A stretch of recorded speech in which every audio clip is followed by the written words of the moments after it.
안녕하세요. 지식충전소 여러분. 제 이름은 윤주경입니다. 희망 있는 세상을 꿈꾸는 그런 의원입니다.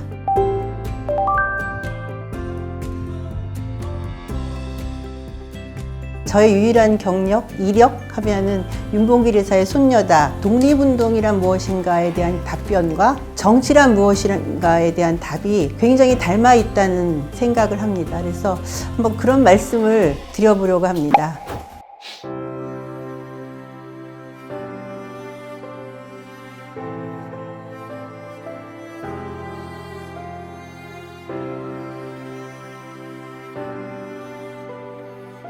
(1932년 4월 29일) 의거를 하시기 전에 태극기를 배경으로 선서를 하신 거죠. 선서문인데, 나는 적성으로 조국의 독립과 자유를 회복하기 위하여 한인 애국단의 일원이 되어 맹세하나이다. 1932년 4월 29일 상하이 홍커공항. 자신의 몸을 던져 독립의 소망을 이루기 위해 천리 먼 길을 달려온 청년이 있었다. 한인애국단 매헌 윤봉길. 일왕의 생일과 전승 축하식이 열리던 그때 천지를 진동하는 괴물과 파편, 사방을 말았다. 수많은 인파와 일본군의 삼엄한 경계 속 윤봉길은 주저하지 않았다. 현장에서 체포된 윤봉길 의사는 일본 군법회의에서 사형을 선고받는다. 25세의 젊디 젊은 나이로 순국하였다. 나라의 독립은 꼭 실현되리라 믿어마지 않으며 대한남아로서 할 일을 하고 미련 없어 떠나가오. 조국의 독립과 자유라는 것이 그만큼 소중한 가치였었고, 우리가 누리는 이 자유를 위해서 그 수많은 희생과 헌신을 하면서 앞장서 나가셨던 것이죠. 자신들의 몸을 행동을 하면서. 윤봉길 의사가 농촌 계몽운동을 하면서 야학을 하셨거든요. 농민 독본이라는 책을 하셨는데, 그 책에 있는 글들을 통해서 정치란 무엇인가, 독립운동이란 무엇인가를 한번 말씀드려보려고 합니다.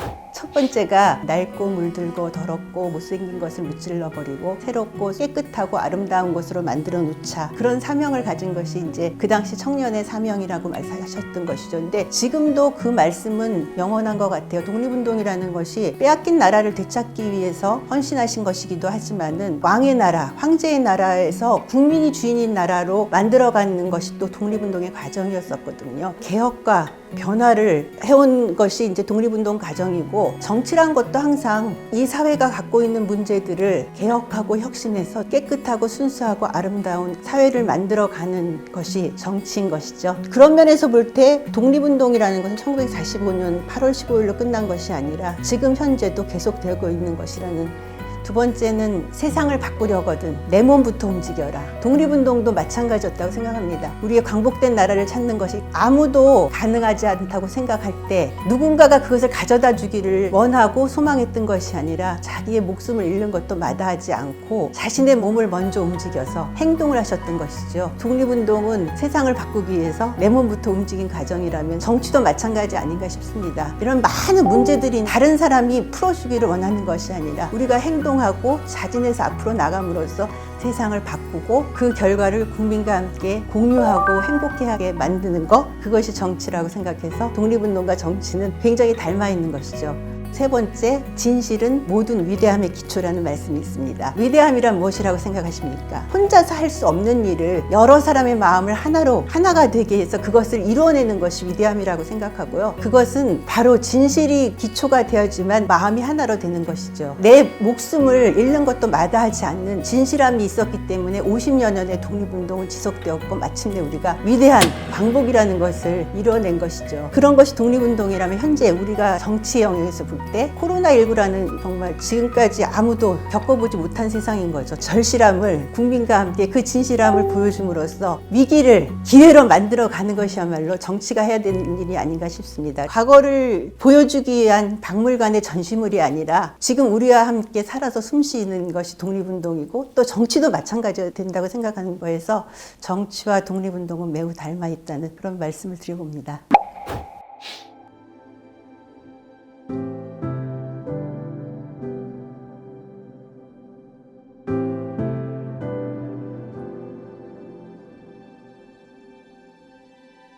상보에 쌓인 두 아들 모순과 담에게 너희도 만일 피가 있고 뼈가 있다면 반드시 조선을 위해 용감한 투사가 되어라.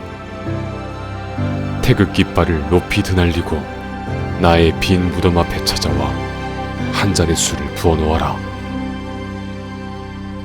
너희들은 압이 없음을 슬퍼하지 말아라.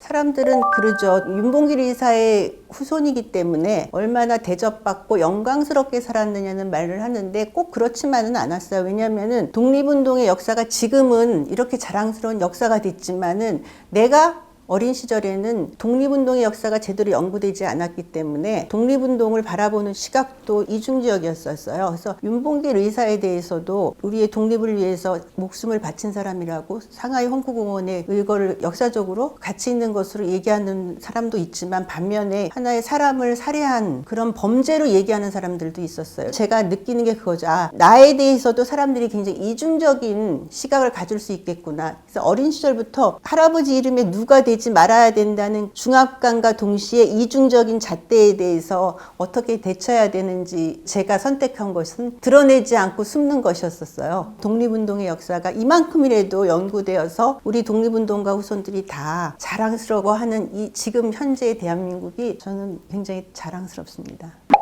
그분들에 대해서 또 그분들의 후손들에 대해서 항상 죄송스럽고 미안해요. 이름도 알려지지 않은 수많은 사람들의 희생과 헌신 위에서 이루어진 것인데 이름 있고 이런 사람들 독차지하는 것 같기도 하고 그리고 저도 그것으로 인해서 어떻게 보면 수혜를 받은 사람이잖아요. 그래서 늘 죄송하고 그래서 더 미안했던 것 같아요. 제가 독립기념관 관장을 하면서 그렇기 때문에 정말 우리 독립운동의 역사가 더 많이 연구되고 우리가 아직 찾지 못한 부분까지 밝혀질 수 있도록 하는 것이 내가 해야 될 일이고 그래서 독립운동 연구가 제대로 될 수 있도록 어떤 기반을 마련하는 것이 나의 사명이라는 생각을 하는 거죠.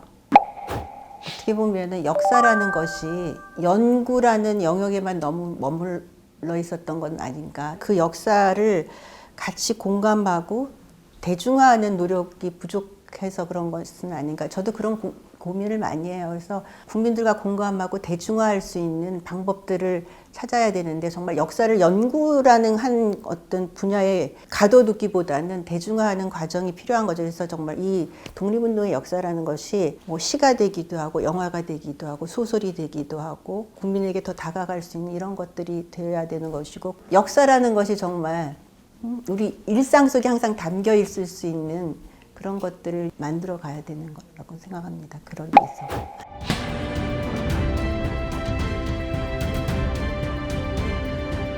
윤봉길 의사의 의거는 대한민국 임시정부의 독립운동이 전 세계로 알려지는 계기가 되었고 윤봉길 의사의 공훈을 기리어 1962년 건국훈장 대한민국장을 추서하였다.